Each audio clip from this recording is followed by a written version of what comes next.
सुप्रभात बच्चों। आज का विषय है हिंदी वसंत भाग 1।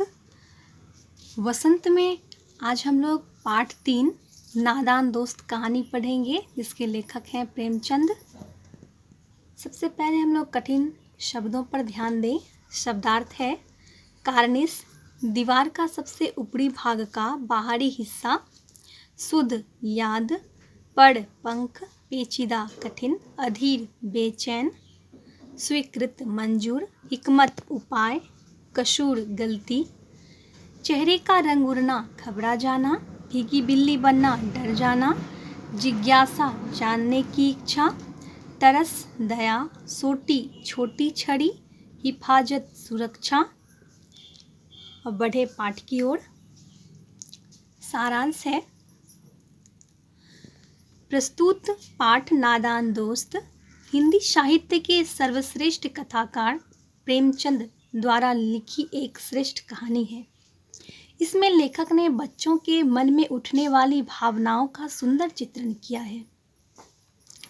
केशव के घर की कार्निस के ऊपर चिड़िया ने अंडे दिए थे।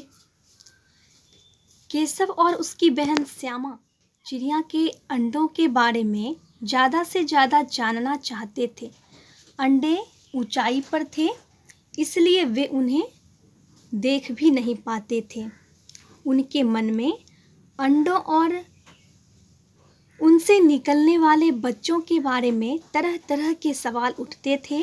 अंडे कितने बड़े होंगे, किस रंग के होंगे, कितने होंगे, क्या खाते होंगे, उनमें से बच्चे किस तरह निकल आएंगे, बच्चों के पर कैसे निकलेंगे, घोंसला कैसा है। लेकिन इन बातों का जवाब देने वाला कोई नहीं था। उनके माता पिता को अपने कामों से फुर्सत नहीं थी, इसलिए दोनों बच्चे आपस ही में सवाल जवाब करके अपने दिल को तसल्ली दे लिया करते थे। केशव और श्यामा को चिड़िया के दाना पानी की चिंता सताती थी। वे चिड़िया और उसके अंडों को धूप से बचाना चाहते थे। कई दिन तक वे आपस में विचार विमर्श करते रहे। आखिरकार उन्होंने चिड़िया के अंडों की रक्षा करने का फैसला कर लिया। उन्होंने माँ से छिपाकर चिड़िया के लिए चावल पानी का प्रबंध कर दिया। चिड़िया और अंडों को धूप से बचाने के लिए कूड़ा फेंकने वाली टोकरी से ढकने का विचार किया गया। गर्मी के दिन थे। दोपहर के समय दोनों बच्चों ने माँ के आगे सोने का नाटक किया। जब माँ खुद सो गई तो दोनों किवाड़ खोलकर बाहर निकल गए। केशव कमरे से एक स्टूल उठा लाया, लेकिन जब उससे काम न चला तो नहाने की चौकी लाकर स्टूल के नीचे रख दी और डरते डरते स्टूल पर चढ़ा। श्यामा दोनों हाथों से स्टूल पकड़े हुए थी। केशव ने जैसे ही वहां हाथ रखा, दोनों चिड़िया उड़ गई। केशव ने घोंसले में देखा कि 3 अंडे पड़े हैं। उसने श्यामा की मदद से कपड़े की गद्दी बनाकर अंडों को आराम से उस पर रखा। उसने चावल और पानी की प्याली भी वहां रख दी और अंडों के ऊपर टोकरी से छाया कर दिया। श्यामा भाग भाग कर जरूरी चीज़ें केशव को पकड़ाती रही। श्यामा ने भी अंडे देखने की जिद की, किंतु केशव ने उसे स्टूल पर नहीं चढ़ाया। केशव ने जो सामान जहाँ से उठाया था वहीं रख आया। तभी माँ की नींद खुल गई। उसने बाहर निकलकर देखा कि केशव और श्यामा धूप में घूम रहे हैं। माँ दोनों को खूब डांटा और फिर दोनों को सुला दिया। अब दोनों बच्चों को नींद आ गई थी। 4 बजे अचानक श्यामा की नींद खुली।